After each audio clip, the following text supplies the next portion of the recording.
Greetings, everyone, and welcome to Under the Fig Tree. I'm Troy. And I'm Bruce.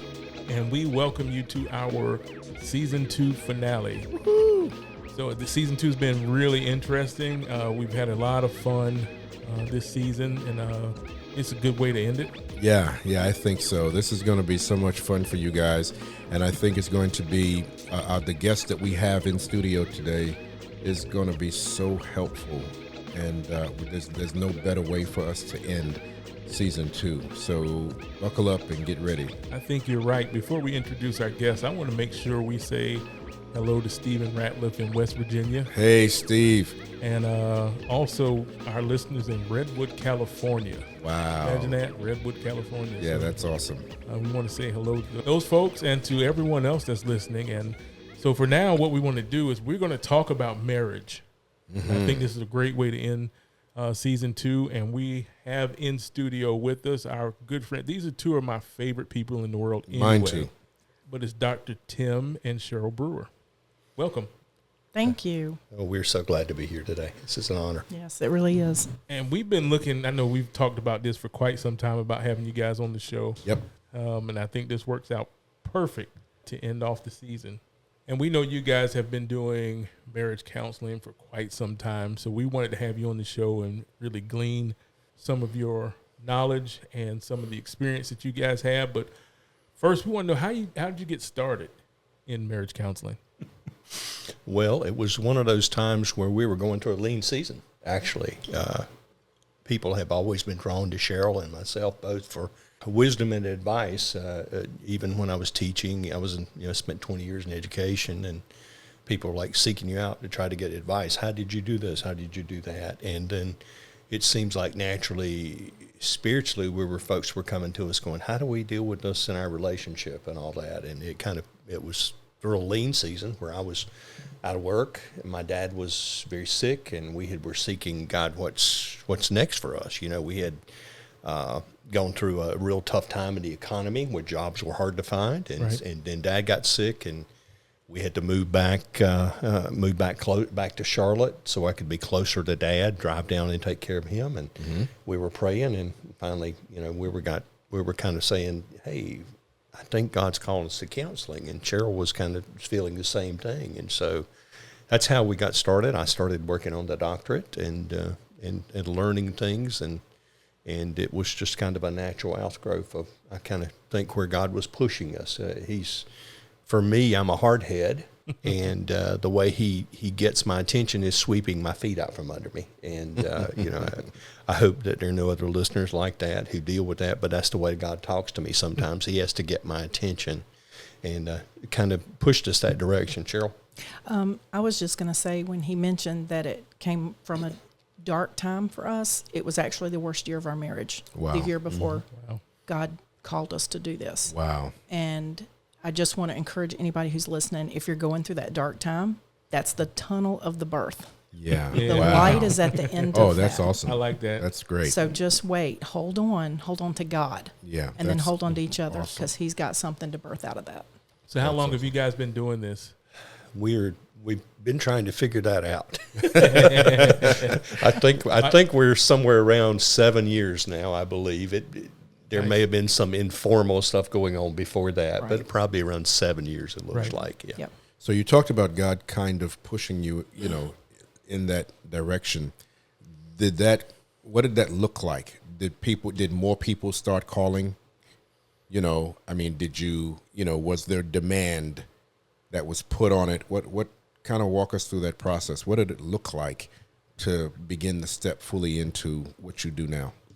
Well, I think it was an outgrowth of a lot of conversations. It's like we would find ourselves connected with people, and all of a sudden we were in a mentor capacity, kind of thing. And I think that's pretty much what it looked like. It was like we were sitting there going, God, you've brought us together for a reason. We thought we were actually going into music ministry because that was my background. I had a bachelor's and master's of music, and I was a band director in college, middle school, high school, and I had done that, and I'd been involved in choir and church orchestra, and we thought God was moving us into music. We had some friends of ours that were in that direction, and we felt like that was it, and we were like, no, the doors were not opening. Things Right. weren't happening. And it's like, okay, God, what's going on? We feel like we are ready to do it. We're able to do it, but nothing was happening. And then it seems like that we were drawn to a lot of people were drawn to us and were talking to us a lot. And we said, well, maybe if we just need to get busy. It was almost like we were a ship sitting at the dock, tied up at the dock. We had a full crew, we had full provisions, Right. And we're sitting there. God, tell us the direction. And finally, I was hearing Him say, "Just put up the sails and let me blow you." Wow. And that was it. And I would say if folks are at that point in their life where they don't know what God's direction is, just put the sails up and let His wind blow you, because I don't think God necessarily for everybody wants your path to be a straight path. Right. I admire those people who go to college and they get a degree and they do something for 35, 40 years and retire. And great. But for me, it's been, I'm here for a while and I'm here for a while and I'm here for a while. Yeah. And you look at my resume and you go, the guy can't keep a job. I mean, but if you see long stretches of some certain direction, it was giving me some experience to take to another place. Right. To take to another place. And right. even in every station, every place, I think had its purpose. Even sometime when I was struggling and, here I have a doctorate degree, in front of my name. I realize I don't know a lot, but I have a doctorate degree in front of my name. But even in the times when I was working on that degree, I was also doing other things to pay the bills. Right. Folks don't see me driving a 1972 Chevrolet pickup truck with a load of scrap metal on the back, driving it to the scrapyard to be able to pay the bills for that week off my dad's property. But even in times of being stretched, in times of being very worried about how I'm going to take care of things, there was provision in a place that I didn't see it coming. Right. I love you guys' background story. Absolutely love you guys as a couple. Want to be able to grab as much information as we can from you for our listeners. And I think we had some questions for us to go over. So I think the first question, what makes a marriage work? I'm first going to tell you what doesn't make a marriage work, that most people think it's love. And that's not what makes it work. Because if it did, there would almost never be divorce. Mm-hmm. Because we go into a marriage in love. Love doesn't sustain itself. Yeah, good point. It doesn't continue to grow on its own. It's a decision once you've gotten married and you've gotten past that initial, okay, the honeymoon stage, everything's wonderful. You're always in love then. Yeah. But then when you get up in the mornings and you realize your breath is not getting any better, and honey, where are your eyebrows? All of those things are that maybe help attract you to each other. Right. And when the day opens with a new challenge, you realize continuing to love is a choice. Because guess what? Everything I loved about you when we first got married now annoys me. That just is how it happens. Love it. And we have to continue to make that decision every day that I love you. And you know what? Those things that might annoy me, I'm just, part of my temperament is to look way past everything. I don't stop thinking. So my thought process, if you weren't gone, I would crave those things that annoy me now.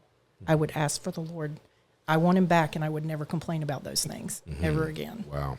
But I think the main thing is, and I'll let Tim jump in here in a minute. I don't want to take all of the time on that, but we have to communicate. But the main thing is to keep the Lord first. Yeah. If we're not keeping God first, then I can't make the right decisions. He's the one who guides me to make the correct decisions, to look at things through His eyes, to see past the humanity that we walk in every day. Wow.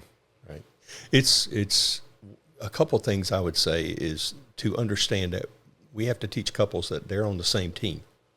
Yes. They come in an adversarial position a lot of times when they come into our office and are like, look, you guys are on the same team here. That's so good. So we got to learn that we've got to fight back to back like warriors do. Mm-hmm. And to do that, there has to be some trust. I have to be aware and trust that Sheryl has got my back, but she has to be aware and trust that I have her back. Yeah. and that we fight together as a couple. And there have been times when people have come against me or things have come against me, and I saw the warrior come out of her. Right. I will cut you. The Hurt my husband. you can't see it. You can't see can't it, but hardly she's a even- redhead. Yeah. But looking at her, she's so sweet. Yeah, Right. such a Right. sweet wife. But I understand that, that I will cut you. There's people still on my wife's list, and I'm like, honey, let it go. It's okay. It's all right. Yeah. So I understand that. It's important that they learn that they've got to be fighting against things, not against each other. Right. And Yes. that when they have a conversation, there has to be safety. If both people can't speak freely, then there's no way you're going to get things accomplished. You're going Right. to get problems solved. Yeah. And we see that safety issue as a real issue. And we talk about this a lot in how to have a crucial conversation, that everybody has to be able to get their information into that pool of meaning, into that pool of synergy there. And so we think that's so important that they're able to do that. But it's amazing the couples that we have come in see us. We give them all the tips. We give them the tips about communication and all that kind of thing. And probably the biggest, and especially intimacy. Yeah. And we can talk about that in a little bit, but intimacy is so important. But we can give you all of that information. But if you don't pray together and there's not a spiritual Yes. intimacy component to that, Right. Yeah. that's the catalyst. It's like dynamite, has within it power, Yeah. Yeah. but it won't explode unless it has either a fuse in it Right. or a blasting cap blasting to enact cap, it. right. And that's and spiritual. The spiritual aspect of it is what causes that cap to explode and causes that dynamite to explode. And it's amazing how many couples we can't get just to pray together. Wow. Yeah, and that component is extremely important. Saying that God is in the center of your marriage and actually God being in the center of your marriage are two different things, right? Yeah. Right. I can say it all I want, but if we never display it, we never come together, and we sit before God together.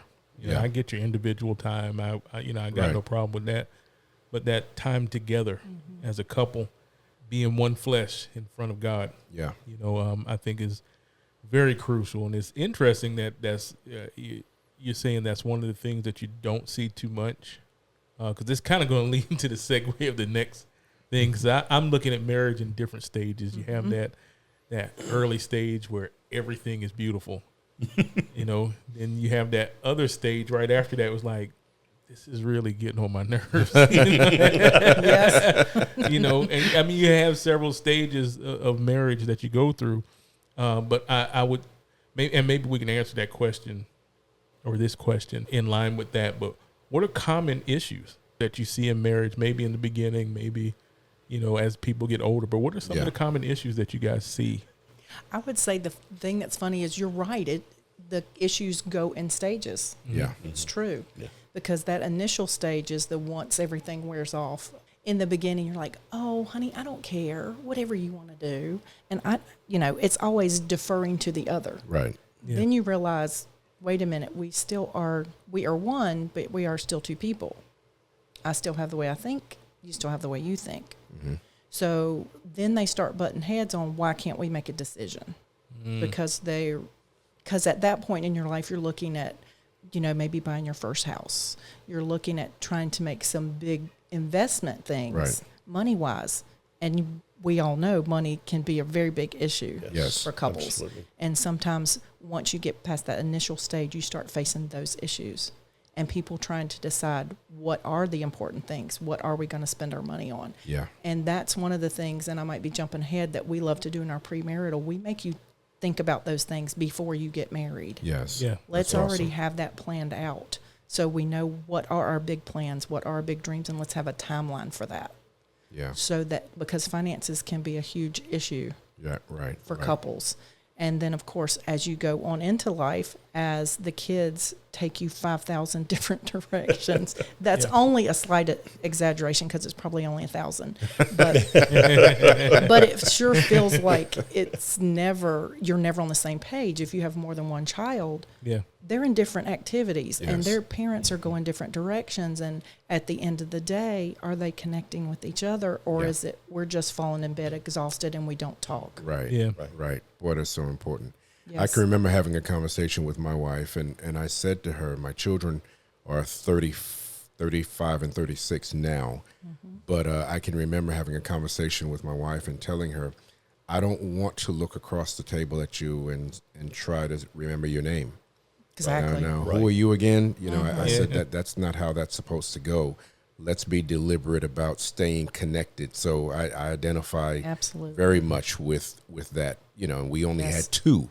And that's more than enough to keep you very busy. Exactly. Yeah. Exactly. Yeah. I said, so we have to stay connected so that we kind of sort of aren't starting over. You kind of are when you become empty nesters because you're at a different place and it's a different time and the atmosphere is different and all of that. So I think there's some level of kind of starting a new chapter, maybe is a better way to say it. But at the same time, not saying, who are you now? What's your name again? Right. That's not supposed to happen. It's amazing. People will ask us, what's the demographic of people that are probably struggling or getting divorced? And when we tell them it's the over 50 crowd, they're shocked. They're totally shocked when we tell them, why do you think that is? They have seriously been running so hard and so fast. Dad's taking one kid to football and band practice, and mom's taking kid to volleyball and softball or whatever, whatever sports or activities are involved. They come home after eating I will call it a malnutritious meal at a drive-through. They're health-wise, they're not in great health a lot of times because they're not eating well or they're eating late at night or whatever. And they force the kids to do their homework, and they're all stressed out and they fall into bed completely exhausted. And so, of course, there's no conversation unless it's sniping back and forth a lot of times. Right. Yeah. And they do that for years. And then the kids graduate and they suddenly look at each other and go, I don't know you anymore. I think there's a better way to do this. And it's really sad to see couples that have been together for so long and you think they had what would be a picture-perfect marriage, and all of a sudden they're going separate ways. Right. It breaks our heart to see it. Wow. And I imagine sex is another thing that just goes by the wayside because you talked about the now malnutritious meal. Now there's no energy. Right. There's no energy, then there's no interest, and and that just adds to the whole thing. Tips. You mentioned tips earlier. Let's go ahead and go there.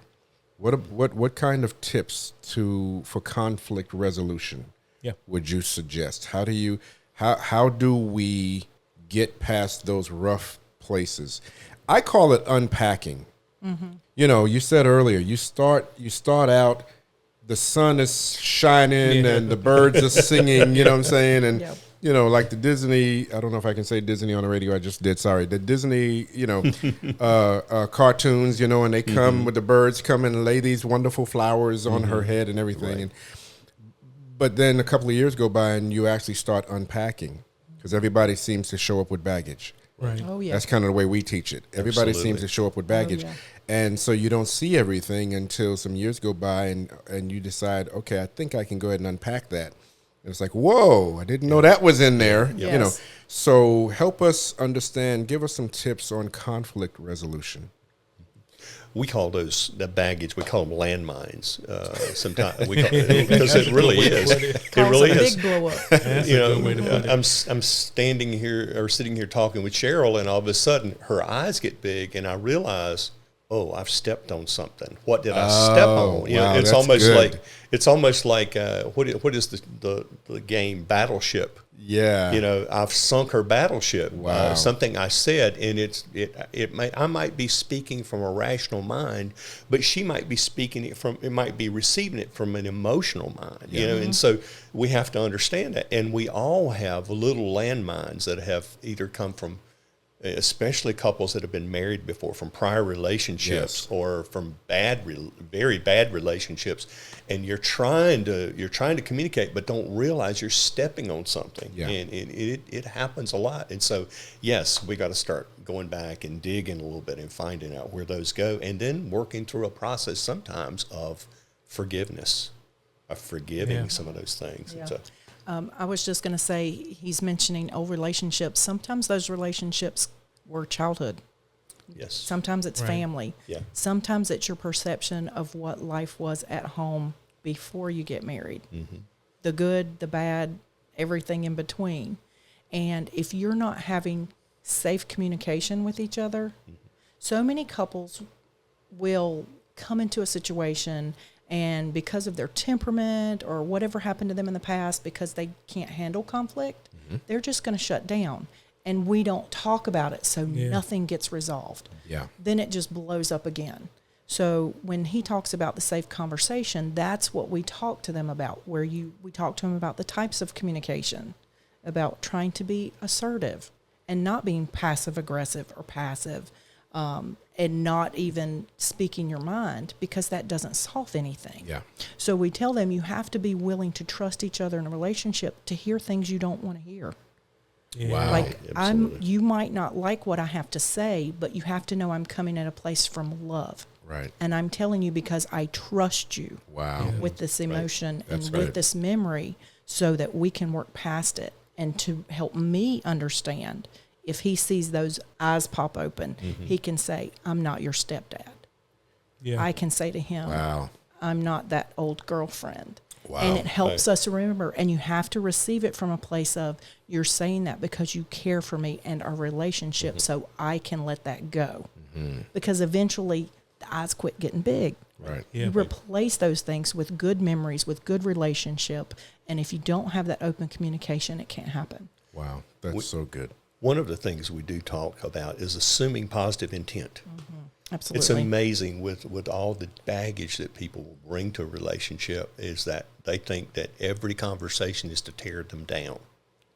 We've gotten to be that way. I mean, society has made us into this win-lose mentality.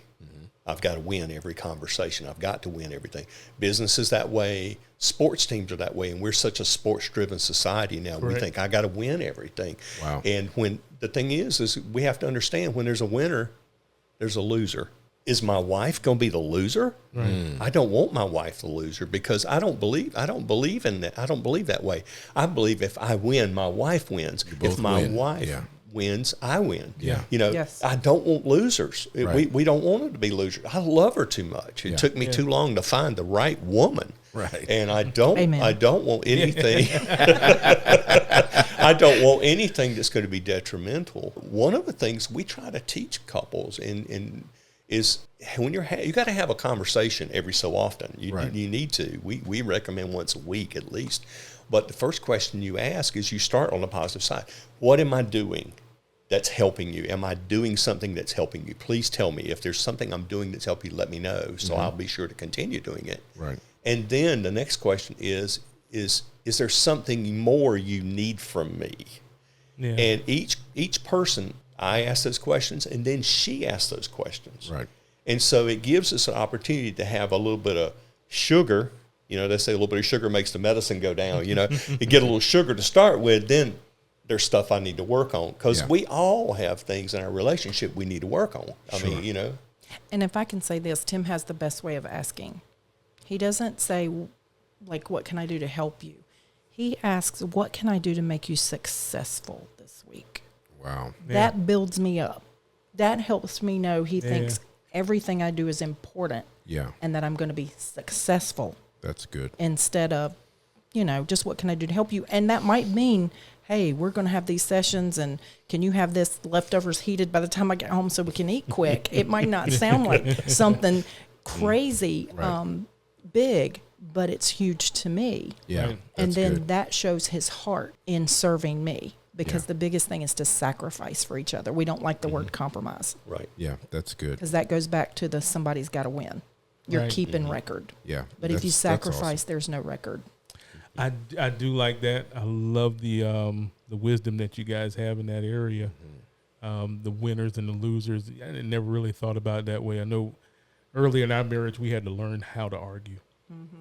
That was something we had to learn how to do. Trial and error. Yeah. I'm sure other couples are that way too, but nobody. Just you. Yeah. Right. Eventually you get to some either unspoken or maybe they are some spoken rules that, there's lines that you just don't cross. Right. And there's a way that you do argue and there's a way that you don't. Exactly. I had made up in my mind at some point, is it more important to win or is it more important to be heard? And That's I think key. there's a difference between the two. Yeah. That's good.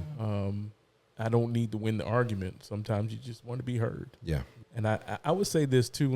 Because sometimes you'll give somebody advice and they'll do something different. You say, well, you're not listening. Well, no, they are listening. They just chose to do something different. Right. True. Listening doesn't mean they always do what you tell them to do. They Right. just, you heard me, and I have to feel okay with just being heard sometimes. And I think that's some things my wife and I went through. Yeah. Early in our marriage, and even now we still learn how to argue. Yeah. Because there's different things to argue about, which is cool. Right. For us, my wife and I had to learn how to get past things quicker. Yeah. So because at the beginning, and we're almost at 38 years now. Wow. But at the beginning, it was like days, weeks, and Cold nights. Yes. And I'm so grateful to God that now it's minutes. It literally is minutes, and then we reset, and it's okay. Yeah. Right. And so I'm grateful to God for that, because it didn't start out that way. We're now at a place where we can say, I don't like you right now. I don't like you either. Okay, what we eating? It doesn't, it's not the end all, Right. Everything stops, and I'm grateful to God for that. But it's that being deliberate. One of you mentioned earlier. I mean, really which for me is the same as my walk with God. Yes. We have to be deliberate believers in Jesus. We have to be deliberate every day to walk with him. And I think for me, it's the same thing. For Robin and me, it's the same thing. Being deliberate, choosing to be deliberate every single day. I love my wife, but I don't cheat on my wife.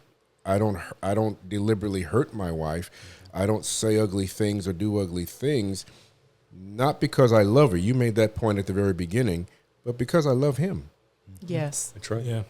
I love him. And so wanting to be like him, I choose to try to have his nature, and his nature is to simply be good. Yeah. Whether you deserve it or not is irrelevant. Right. It's my nature to just be good. And so that's kind of where we are now. But that's so good. Yeah, we're under the fig tree here. We have Dr. Tim and Sheryl Brewer. They are giving us some outstanding advice on marriage. These are fabulous marriage counselors, I should say. They are. Good question, because I want to go back to something you guys talked about before. You talked about premarital counseling. The importance of that, because I think when we start talking about conflict resolution, I think sometimes one of the better ways to avoid conflict is to discuss it before it happens. Yes. Yes. And there's some things that we don't think about going into a marriage, like, okay, if mama gets sick and she needs somewhere to live, then how's that going to look for us if we have to, bring mama in or something, things like that we don't. Yeah. Because you're young, mortality is really not an issue. No. We don't really think about mortality. Right. Parents will live forever. You'll live forever. But then as you get older, things happen. So I do want to talk to you a little bit about that and see what can you help people with as far as to prep them for getting married. We are pretty invasive when it comes to premarital counseling. Wow. Sheryl can agree with that. We're pretty invasive when it comes to that. We start out with, we believe in temperament testing. It's one thing that's big with us. And it basically lets us get down to the DNA of what our default is, and rather behind the mask of personality. Temperament gets below that. And when we go through that, we go through three areas of inclusion. That's how they deal with their social energies, and then we and how they think intellectually as well. Right. And the area of control is how they make decisions for themselves and for others. I call it's how you order your world. Learn to order your world. Okay. You know, we hear the word control freak, and we think that's a bad thing, but it's how we protect ourselves, how we understand things. And then the area of affection is how we give and receive love to those that are very closest to us. And we go through that and help them understand that. And like you were talking about how you guys learn to get over things quickly. There's certain temperament types that get over them quickly and walk away, and there could be an atomic explosion and still aftermath coming, and they're like, hey, there's something nice going on, let's go over there. Yeah. And while the other partner's sitting there, they're sitting there in the radiation going, whoa, you better slow your roll, I'm still angry about this. And y'all can't see my hand is raised. But we learned that we're made differently. Yes. Yeah. But I'm going to tell you, it's great to be different, because if both of us were the same, one of us would be unnecessary. Right. She brings out things and helps me be better. Yeah. By what she brings to the table, and I try to do the very same thing for her. You do. But we teach couples about that very first, and then we talk to them about communication skills to communicate. Things like, don't wait until there's 12 items to talk about, because all of a sudden it's an atomic bomb in the room. Wow. It's not just, and they'll start talking, okay, let's talk about what you're dealing with. And all of a sudden one starts listing off 10, 12 things, and we're like, whoa, we got to stop. Let's do one at a time. How do you eat an elephant? You got to do it one bite at a time. You can't throw it all in the room there. Yeah. And so we teach them how to, for lack of a better term, how to fight the right way. And just like Troy said, you have to learn that. Yeah. You do. Yeah. And we teach them that. We talk to them about finances. Mm-hmm. And then we have what we call the red face session. We talk to them about intimacy, and we ask some hard questions. And sometimes it's involving breaking soul ties from old relationships. Right. Yeah. I mean, sometimes it's helping them to understand what's right and what God's word says. Yeah. What's right and wrong, what we can't do. And it's there's so many little things that we try to get practical with it. Like, okay, this is your first holidays together, Thanksgiving and Christmas. How are you going to handle where you're going to go? Mm-hmm. That's good. Here we are. Practical application. Yeah. Here we are 5 weeks into our marriage, and the toilet is so black, and it's because I expect you to clean it, and you expect me to clean it. And because my mama cleaned it, and it's like somebody got to do it. What are real roles that have got to be taken care of? Right. Because we just forget, we just assume that somebody else is going to do it. We have to look at those things, little simple common things. Who's going to pay the bills? Who's going to handle the property taxes and the car taxes, and who's going to get the car inspected, and who's going to clean the garage, and all those things. And so we even mentioned things in our financial conversation about lending money. Let's go ahead and talk about this. Yeah. Do you lend money to friends without talking to each other? Yeah. Wow. How much am I able to spend without, hey, are you okay if I spend this money at the store over $100 or whatever? And we tell everybody there's no set. It's what works for you. Right. But you have to have that conversation before it's an argument and decide Well, that's that. good. That's really good. And that's the thing is, more than anything else, during our premaritals, we say, okay, I want you to have conversation about what we talked about. And it's amazing how many of them come back and go, okay, we talked about this and we talked about that, and we ask these questions, and that's exactly what we want.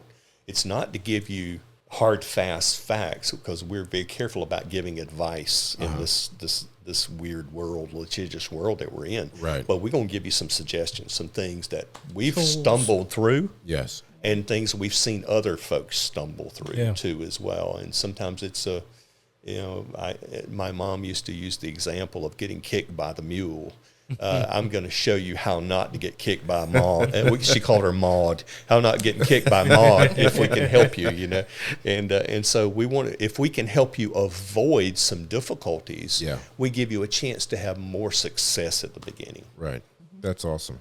Well, I know the Bible talks to us about, letting the older women show the younger women how to be wives and to be mothers. And I don't know that we take a community approach to marriage, like we should. No. Yeah. Agree. I think the premarital counseling is a great step in that direction, because I want to see you succeed in your marriage. But here's a question I would have, because I know you've done marriage counseling before in the past. I've done it, and I know you guys do it professionally. You ever had anybody just decide this is not for us? Yes, we did. One that we had a little worries about to start with because they were very different in their areas.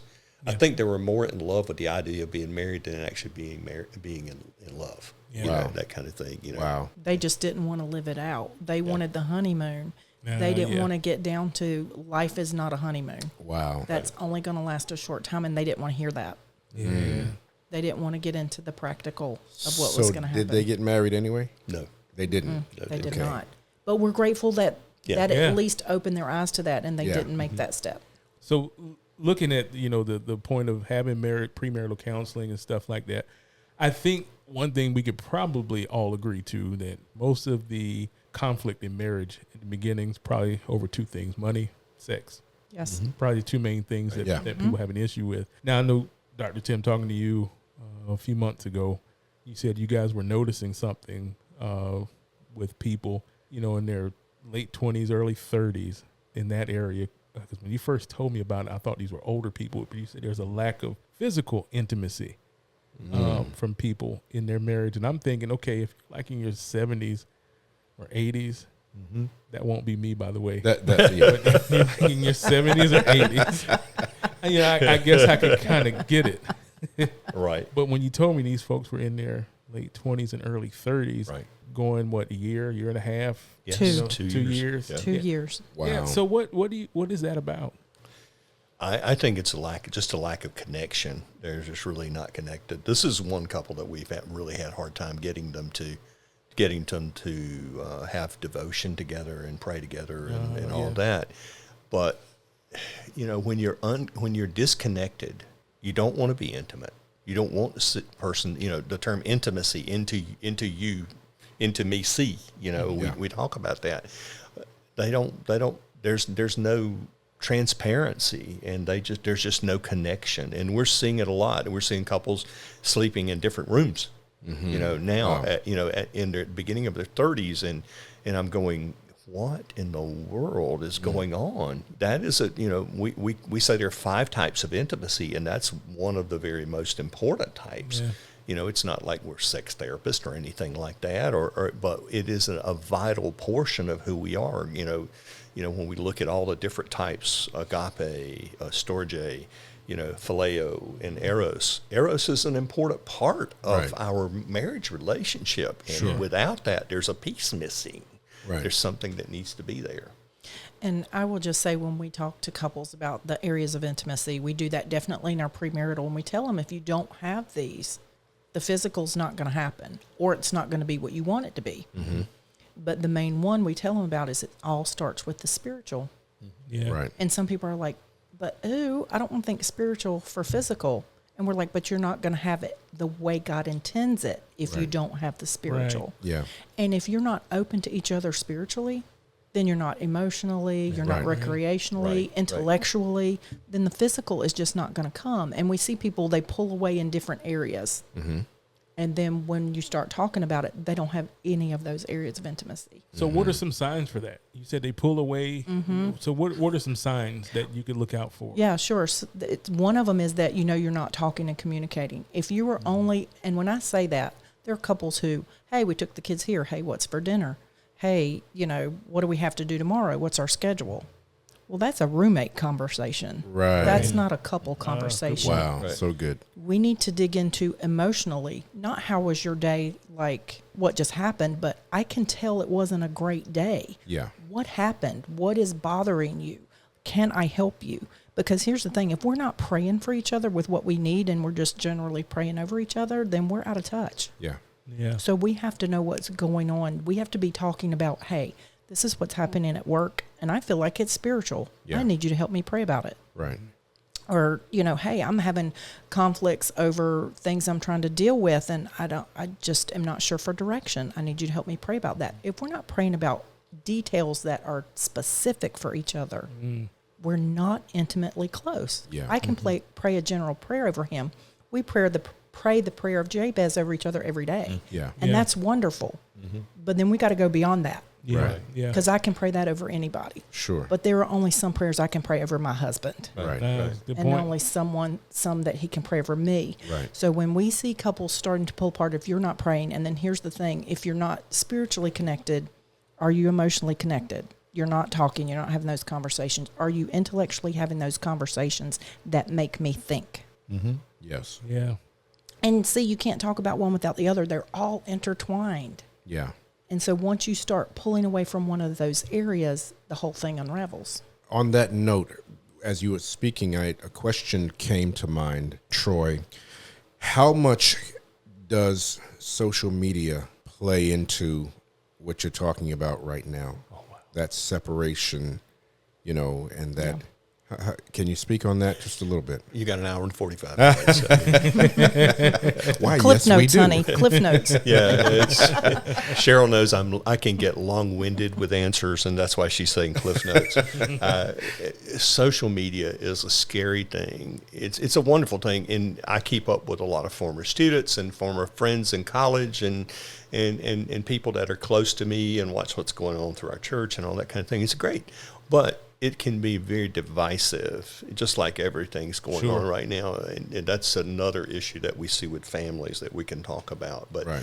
but it's a very divisive thing. And if you're in the social media and you're in too much, and I'll be honest with you, into the news too much, Yes. it creates a sense of anxiety and chaos. Right. Right. And we know that God is not the author of confusion, that's Right. it. But it creates that, and it's an easy place for people to escape, to have an escape mentality. But it's also an easy place for them to connect some places they don't need to connect. Right.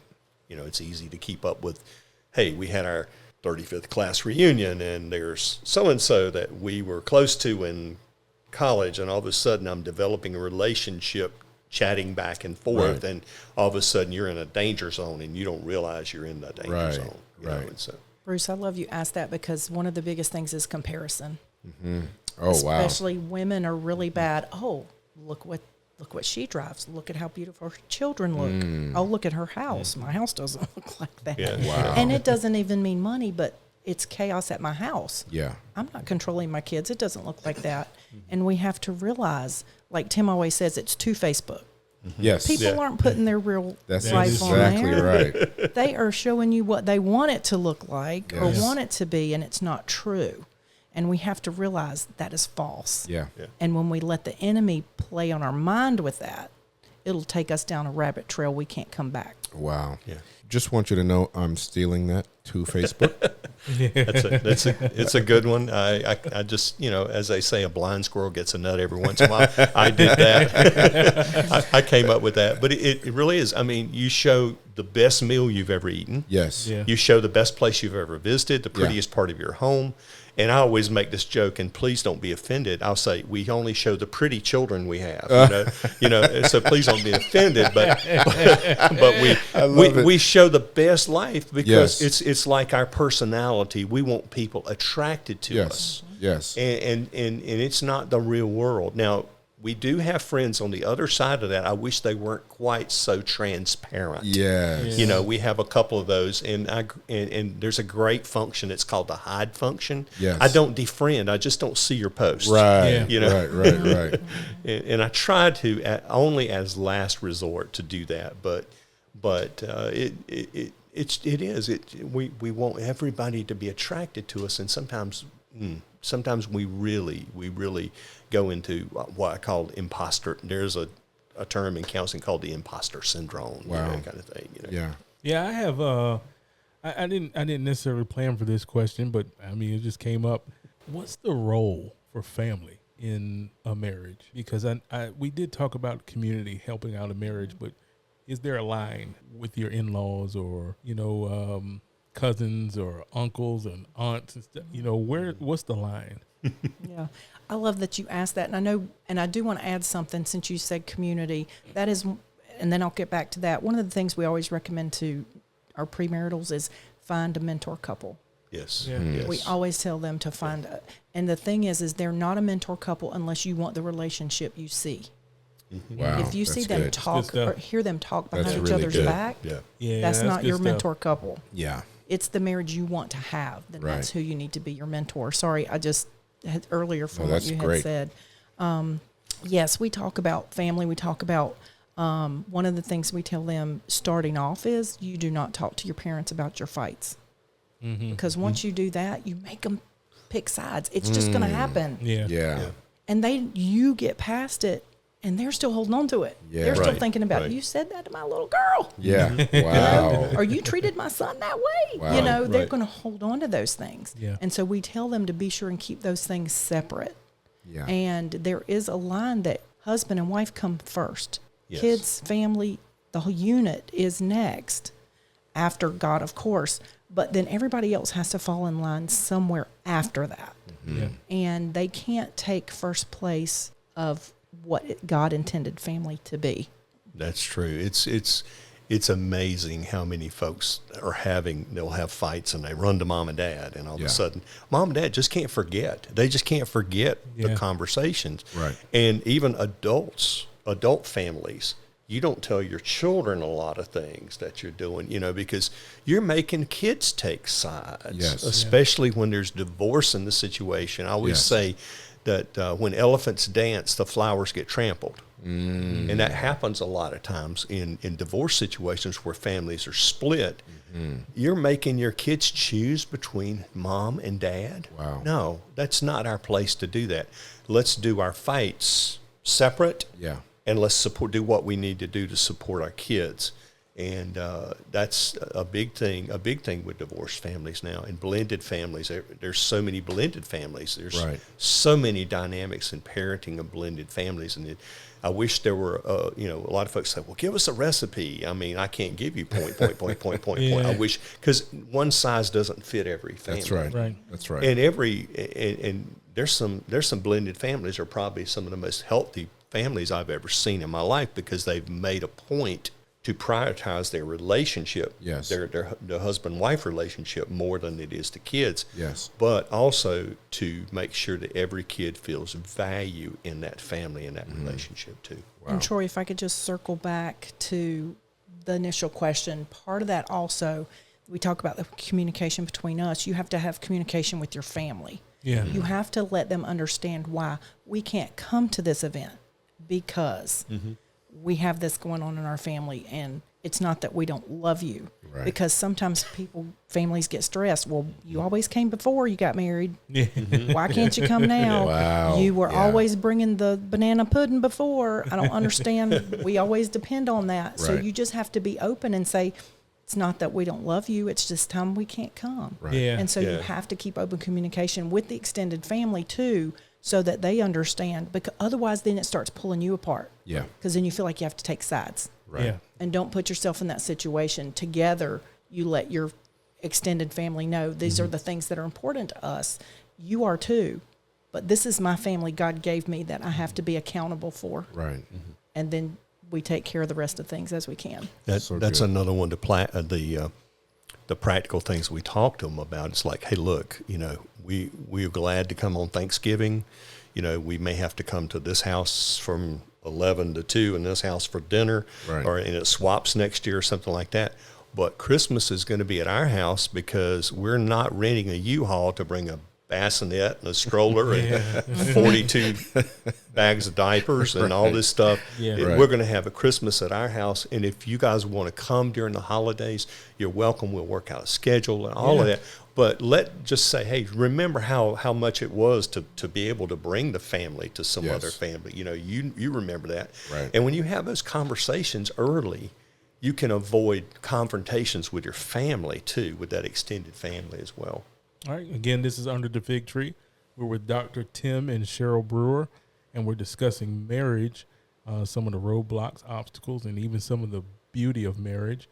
We do know that marriage is supposed to be a reflection of Christ and his church. So my next question is, what's the best way to honor God with your marriage? What are some practical tips that you can give couples to honor God with your marriage? Troy, that can be difficult and easy It's easy to say and hard to do sometimes. Yeah. But of course, the most practical way is to think before I speak what would honor God in what I say to my spouse. That doesn't happen easy. That's a practice, Yeah. because my first instinct is to speak, and then I can't put it back. Yeah. So God has had to put a timer on my tongue, and that was taking a lot of time and prayer Yeah. to make me think before I say something. Sometimes I still mess up. I know, honey. I'm sorry. But it's thinking how do I treat my husband in a way that honors God? If I wouldn't do this with Jesus in the room, why would I talk to him that way? Because Jesus is in the room. Yeah. But if I'm not conscious of that, sometimes I can say and do things that later I'm apologizing for that you can't forget. Yeah. You can forgive, but it's still there. Right. Yeah. So part of that is, and that all goes back to, it's my time with God that he teaches me how to be the best wife to my husband. And there are times during our prayer time together, I'll say, Lord, help me to be a better wife to my husband. Because sometimes there are things he's not going to tell me. Yeah. Or things he might not even know, but Holy Spirit knows. Right. And if I'm listening to God, he's going to guide me in what I need to do to be a better wife. Because I'm still working on that. Yeah. Awesome. And we'll go back to the spiritual side of it. We're not trying to get too spiritual. We want to be practical we are. too. But Sorry. but it's amazing how much more I love my wife the closer I am to God. Yep. Because I want to honor her. Yeah. And so that's why we push that, because I've learned that the term, I slow my roll.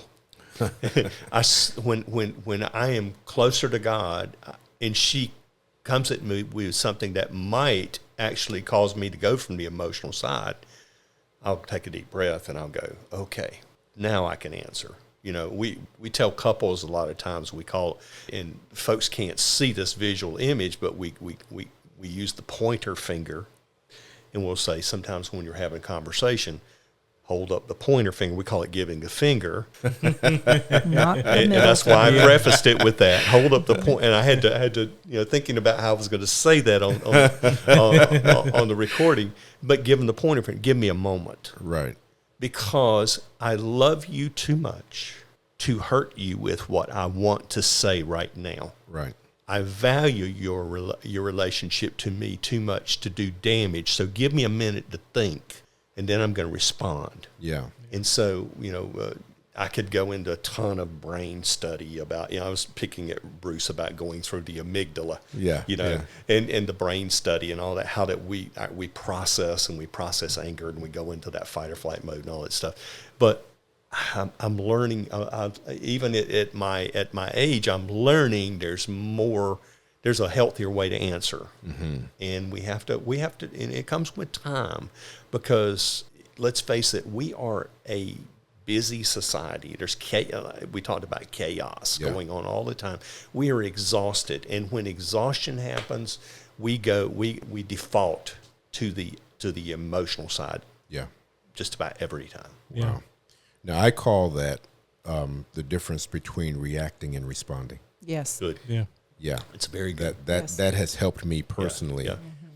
Realizing that responding requires me to take a step back and take a breath and look at the situation and maybe even rehear what was just said, and then step into the what would Jesus say, Right. trying to process all of that before, so I love that, it was given to me by God over the years as don't react, respond. Right. Because response is going to take more time and more effort and more processing, so I love that.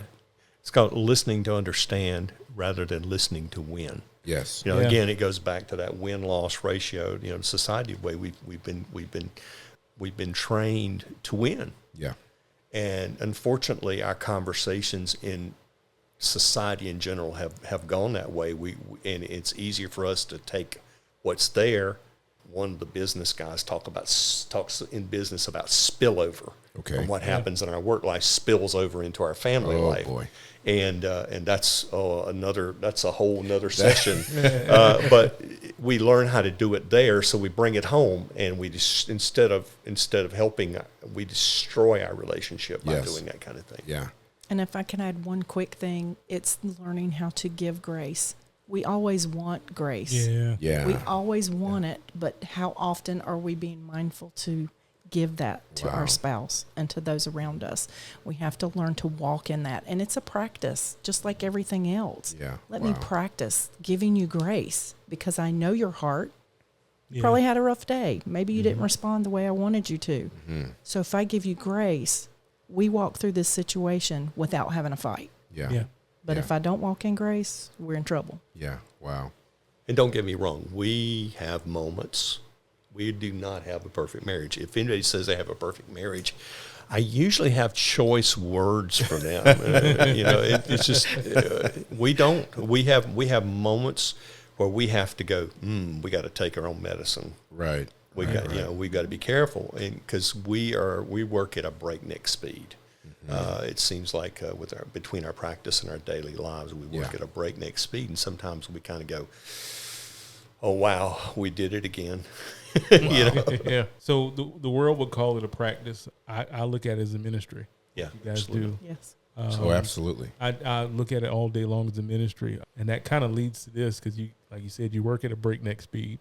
I know you guys are always going, which I get it. That's kind of where life has you. You do too. Yeah, we go. You do Everybody too. at this table does. I mean, It's funny that we actually got a schedule where everybody could sit down at the table at the same time. Yeah. But, Yeah. like I said, I know you guys are busy. So how do you balance ministry and your marriage? What's the best way to do that? I'm going to tell you, we haven't conquered this yet. Okay. Yeah. Just to be transparent, we go. I don't know about you guys when it comes to ministry. Ministry seems to come in waves or in seasons. Yes. And we're steady in ministry. We set up our practice as a ministry, and we just have a doing business as thing, but it's set up as a ministry, and we're always going. We've got schedules since the beginning of COVID. We have had just incredible response for sessions and things, and so we try our best to put some space and have some time to get away. We still try to find a way that before we really got into ministry, our date night was Thursday night, without fail, every Thursday night. And Thursday night now is a prime time for us when it comes to, especially we set it up for online sessions, because online is still here. It's going to be here forever. And at some point in time, again, we may be all online again. I don't know. But we try to find times to be able to shut it down and get away. But there's got to be times that you say, we don't have an appointment. It's an empty block, and you go, we don't have an appointment available that week. It doesn't mean that there's not a session available. It may mean we're blocking out this time for us because we have to, like a lot of folks say, I can't pour from an empty cup. Right. Yeah. I've got to get filled back up. I've got to have time with you. Right. Because if I don't know you, we can be in the middle of a session, and all of a sudden I hear something and go, ooh, there's an unmet need that they're talking about. Because we do counsel a little different from a lot of people. We counsel couples as couples. Yes. And somebody will say, well, that's weird. I'm like, well, it's kind of what we felt God was calling us to do, is to hear couples, because sometimes when you're a guy and there's a couple sitting there, woman feels like he's going to take the man's side all the time, or a woman sitting there, he's going to take the woman's side. And it's amazing. Sometimes we will, who we end up siding with, sometimes it's kind of shocking, or we'll say, okay, are you ever going to get this together? Sometimes we have to be a little blunt. Yeah. But, counseling and just like mentoring, iron sharpens iron. I've got to grind you every once in a while. I need to challenge. If everything is a nice feel good thing, then we haven't done our job. Mm-hmm. And sometimes we'll be talking, and it's amazing some of the things that come out of my mouth, and I'll go, Sheryl will go, where'd that come from? I'm like, it's the Holy Spirit, because I didn't have any idea. And then sometimes she'll start talking, and I'm sitting there going, get it, girl. Go for it. Go for it. I'm like, let me grab the seat and hang on, because this girl is taking us on a ride. Wow. And it's great. It's amazing. And then we'll have a couple walk out, and we'll sit there going, man, that was fresh manna. That was something that we didn't plan on, because we go in with a plan. Yeah. But sometimes it's like, where did that come from? Yeah. And all of a sudden, it didn't come from us. It came from him. Yeah. Yeah. Yeah. And that's where I will jump in and say that's how we do it, because Yeah. it's not us. Yeah. Right. That's right. When we are doing it in our strength and our knowledge and our training, which is all needed, Yeah. but if that's what we're dependent on, Right. we're going to fail every day, all day. Yeah. Yeah. And we're not going to make it to the marriage part because we failed at the ministry part. Wow. Right. But when we go in and pray every time, Holy Spirit, you're the counselor in this session. Yeah. We're just the vessels. We ask you to Yeah. work through us. We ask for discernment, wisdom, all those things. But when we don't let him do the ministry and give it to Right. him, we can't carry it Yeah. with that Yeah. schedule. And then on a personal level, if I'm letting that, I can't let that be Yeah. my relationship with the Lord. Yeah. Right. That's not. The ministry is not my relationship. Right. Right. That's so good. I have That to have is. my own personal That relationship is so good. to allow the ministry to flow. Otherwise, it's not going to happen, because Sheryl doesn't have that kind of strength. right. She doesn't have that kind of wisdom. And if you're pulling on your own strength, it wears you out Yes. way Yeah. too fast. And I can Yes. find times when we're kind of leaning on that. We're getting too busy. We're not taking the time to pray. We're not taking time to, okay, Lord, we need you here. That's when we're bump, bump, bump, bump. And it's going to lead over from ministry to Yeah. marriage and marriage to ministry. Yeah. Right. So making sure for me personally to make sure I have that time helps me balance both. And then I know Right. when we do that together, it makes all the difference. Yeah. Wow. That's awesome. And we were talking about ministry. It really is ministry, because, It we've is. had people get saved in our office. Yes. Love it. Love it. This guy was talking. You remember me talking about it. We were talking, and he had led a life group at his church, and all that. And I'm like, well, let me ask you, do you know you're saved? Do you know what it means to be saved? And we talked through that, and I was like, he goes, well, I've never done that. I said, would you like to, let's fix this today. Wow. Yeah. And we Wow. prayed a serious prayer. That's what it's about. Yeah. We had That's- couples that came to us, and we loved them dearly. And we fall in love with our couples sometimes, just and individuals too, because Sheryl does individuals, I do individuals, and all Yeah. that. We really fall in love with them. It probably we attach to them a little more than we really should, and we have to walk that professional side. But you can't help but get attached to some of them when you see the growth that happens. Yes. Right. Yes. And we try to mentor them as much as we can and help them walk. But we had a couple come to us that we did premarital with, and we are very much, we believe, one man, one woman, Yeah. the sanctity of marriage, all the acts and all the gifts Yes. and everything that goes with it should Right. be done within the marriage bonds. Right. And we finished with them, and then they said, and not long after, we know y'all don't like this, but we're moving in together. Actually, they moved in during sessions. Yeah, during session. Towards Okay. the last Yeah. of our sessions. Okay. Yes. And then they came to us and said, we feel convicted that we need to get married. And their marriage date was long off. And it was like, would you marry us? And I was like, sure. So we took a morning off from church and found a venue and did their wedding ceremony. Wow. Because Yeah. we didn't beat on them. We loved on them. We Right. didn't beat on them. But Holy Spirit. Holy did the Spirit work. worked on them. Right. And Yeah. so we made that right. And it's amazing to see them flourish as a Yeah. couple now. Wow. It really is. Those are wonderful testimonies. I like that. I would probably say is, to find balance and keep balance is making sure that you understand that your first ministry and your primary ministry is in your home. Right. Yes. Right. I would think that, and then everything else spills out of that, and I think many times, like you said, you guys flying, busy, and how we are. But we have to make time for each other, because if I can't get it right in my home, I really have no business trying to get it right out there. So Right. good. And I think that's probably a good way to look at that, to keep balance. I have really enjoyed being able to glean wisdom from you guys. Yes. So one thing I'm going to do is put you on the spot, if I haven't already. And I'm going to ask, will you come back during season 3? I would love it. Sure, we'd be honored. Awesome. Absolutely honored. Yeah. And we'll have another session during Yeah. season 3. Yeah. So I want to give you some room because I know you guys are here in the Charlotte area. And I want you to talk to our listeners and tell them how they can find you and what services that you guys offer. Great. Well, we are here in Charlotte. We're down in the Steel Creek area of Charlotte, where our office is. We lease space from Judah Church, and that's, of course, our practice is Judah Care Center. But we're not on staff at the church. We just that's where we're there.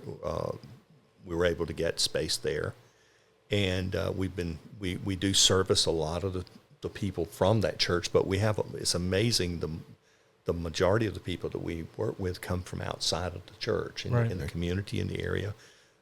We do have a website, www.judahcarecenter.org, and you can go on the website to learn a little bit about us and a little bit about our offerings. We do individual counseling. We do marriage counseling. Sometimes that's not always bad. Sometimes it's good to come in and get a checkup. We go get a body. Right. I just had my physical this week. Not always my favorite thing to do, but I had my physical. We get a physical. We check up our heat and AC every year. Yeah. We get our car tuned up. Why not get our thinking tuned up sometimes? And we have couples who come to us we do temperament testing and walk us through that, and we'll do that and have fun with that. Or we just want to check up, or we're in a crisis mode, and we work with that too. We do that. We also, I do life coaching, a certified life coach. I did some of that, working through that during the last project I did. And also we do some business consulting with leadership. I have a strategic partnership with another business in the area.